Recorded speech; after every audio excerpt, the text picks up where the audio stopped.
नहमदुहु व नुसल्ली अला रसूलिहिल करीम अम्मा बाद। अल्लाह रब्बुल इज़्ज़त अम्बिया के ज़रिए से भी और खुसूसी तौर पर अपने नेक बंदों के ज़रिए से भी इंसान की रहनुमाई गाए बगाए करते रहते हैं। आज मैं आपके सामने एक ऐसे आलिम दीन जो आमल बामल है और आमिलीन की दुनिया में बहुत बड़ा नाम था, अल्लामा अरशद हसन साकिब साहब नव्वर अल्लाह मरकदहू। उनके हवाले से चंद बातें करूँगा जो उन्होंने अपनी वाज़ो नसीहत के अंदर बयान फरमाए। और इस दफ़ा जो माह फरवरी सन 2022 का महासन इस्लाम मुल्तान से शाया होता है, उसने उनको उनके इन नसाइह को एक अनवान के सूरत में छापा भी है और उसको अवामुन्नास की फलाह के लिए वो तक़सीम भी करवा रहे हैं। तो मैं चाहता हूँ कि वो चंद नसाइह जो ज़िंदगी को पुरसुकून बनाने के लिए और इंसान को बीमारियाँ जो लगती हैं उनसे बचाव की हिफाजती तदाबीर उनके अंदर मौजूद हैं, अगर हम उसके ऊपर अमल कर लें तो यकीनन बहुत ही ज़्यादा फ़ायदा होगा। तो सबसे पहली चीज़ जो हज़रत ने बयान फरमाया कि क्या आप वादा खिलाफ़ी तो नहीं कर रहे?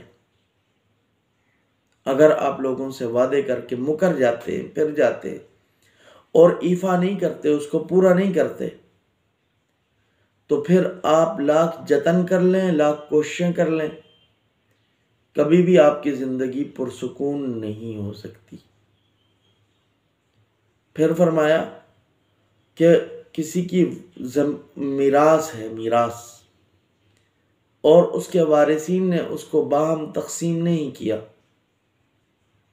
तो उनकी ज़िंदगियों के अंदर भी सुकून नहीं आ सकता, उनकी ज़िंदगियां भी पुरसुकून नहीं हो सकती, क्योंकि उन्होंने हक अदा नहीं किया।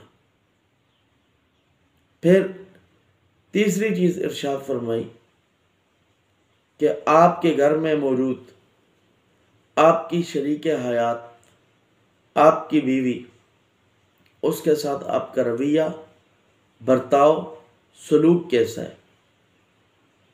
कहीं आप उसको नुकरानी तो नहीं समझ रहे, कहीं आप उसको फजूल तो नहीं समझ रहे, हक तलफी तो नहीं कर रहे, और उसके साथ साथ कहीं आपने उसके साथ ऐसा बर्ताव तो नहीं किया जैसा गैरों के साथ किया जाता है। अगर आपने ऐसा किया है तो आपकी ज़िंदगी भी, आपका घर भी, और आप कभी पुरसुकून नहीं रह सकते। फिर अगली बात इरशाद फरमाया अगर आप गीबत करते हैं या गीबत सुनने के दिल दादा हैं, तो फिर इस सूरत के अंदर भी आपकी ज़िंदगी में सुकून नहीं आ सकता, और इस गीबत के बुरे असरात इंसान की सेहत के ऊपर मुरतब होते हैं।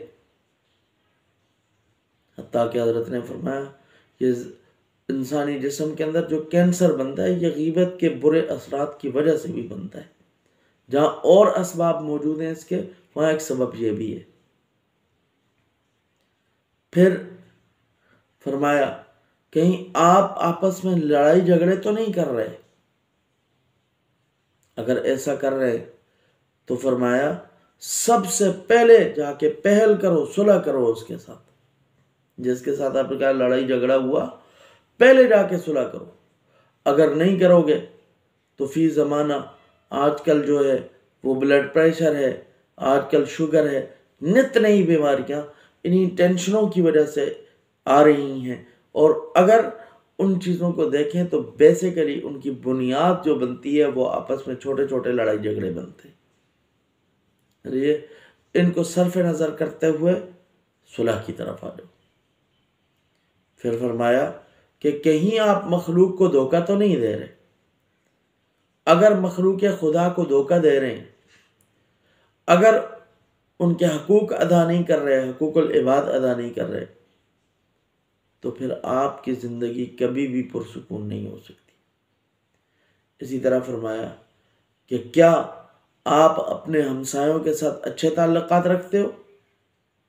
माशरती ज़िंदगी के अंदर हमसायों के साथ अच्छे ताल्लुक रखना ये इंतहाई अहम और ज़रूरी है। अगर उनके साथ अच्छा बर्ताव नहीं होगा, अपने पड़ोसियों के साथ अच्छा रख रखाव नहीं होगा, उनके साथ हुस्न सलूक से पेश नहीं आया और उनकी हक तलफी करता रहा, तो फरमाया कभी भी इसकी ज़िंदगी के अंदर सुकून नहीं आ सकता।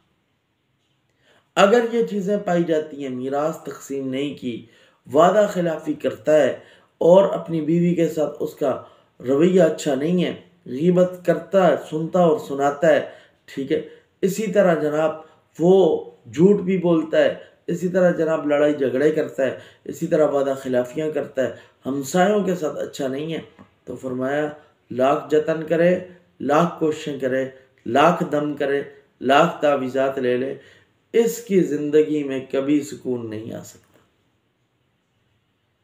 अगर ज़िंदगी को पुरसुकून बनाना है तो इन चीज़ों से बचना है।